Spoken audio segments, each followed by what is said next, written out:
বর্গক্ষেত্রের ভেতর অর্ধবৃত্তের সর্বাধিক ব্যাসার্ধ নির্ণয় করতে হবে। মানে সব থেকে বড় অর্ধবৃত্ত আঁকতে পারা যাবে, এরকম একটা অর্ধবৃত্ত আঁকতে হবে। এর শর্টকাট ফর্মুলাটা বলি, যদি বর্গক্ষেত্রের প্রত্যেকটা বাহুকে এ ধরি, তার ডায়াগোনাল কি হয়? a√2। তার সঙ্গে জাস্ট √2 - 1 গুণ করে দিলেই আমরা রেডিয়াসের ভ্যালু পাবো, যেটা চেয়েছে আমাদের কাছে। তো এখানে সাইড কি আছে? এখানে সাইড দিয়েছে 2, তো 2√2 √2 - 1, এই তোমার অ্যান্সার হয়ে গেল, অপশন বি। চলো কেন হয় দেখি। আমি এখানে বলছি এটা রেডিয়াস, তো এটা রেডিয়াস, তো জয়েন করে দিই। ট্যানজেন্ট রেডিয়াসের রিলেশনকে, এটা 90 ডিগ্রি হচ্ছে, তো এটা রেডিয়াস। তো এটুকু যদি রেডিয়াস হয়, তো এবি বাহু যদি এ হয়, তার থেকে আর এর মানটা বাদ দিলে এটুকু হবে a - r।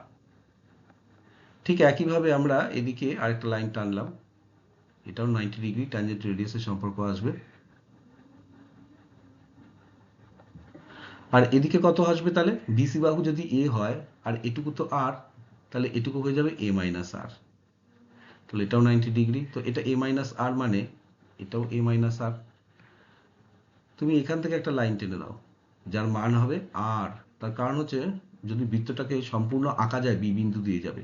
কারণ আমরা জানি যে অর্ধবৃত্তের মধ্যে ত্রিভুজ একটা, সেটা 90 ডিগ্রি অ্যাঙ্গেল করে, আর এটা তো 90 ডিগ্রি হচ্ছে, তাহলে বি বিন্দু দিয়েই যাবে। এবার আসি, এই যে আমরা রাইট অ্যাঙ্গেল ট্রায়াঙ্গেলটা পেলাম, যেখানে আর স্কোয়ার ইকালস টু লিখবো কি? a - r তার স্কোয়ার প্লাস a - r তার square equals to 2 Times of a - r তার স্কোয়ার। তাহলে এখান থেকে r এর ভ্যালু কি আসবে? r equals to √2 of a - r, multiply করলে কি হবে? a√2 - r√2। এবার r plus r√2 equals to a√2 লিখবো। r কমন নিই, r কমন নিলে হচ্ছে √2 প্লাস 1 ইকুয়ালস টু a√2। তাহলে r ইকুয়ালস টু কত আসছে? a√2 by √2 plus 1।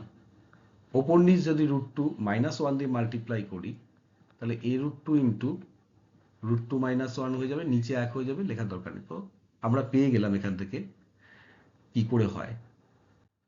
তো এখানে একটা অঙ্ক দেওয়া রয়েছে, এটার অ্যান্সার তোমরা নিজে অবশ্যই করতে পারবে, চাইলে কমেন্টে লিখতে পারো।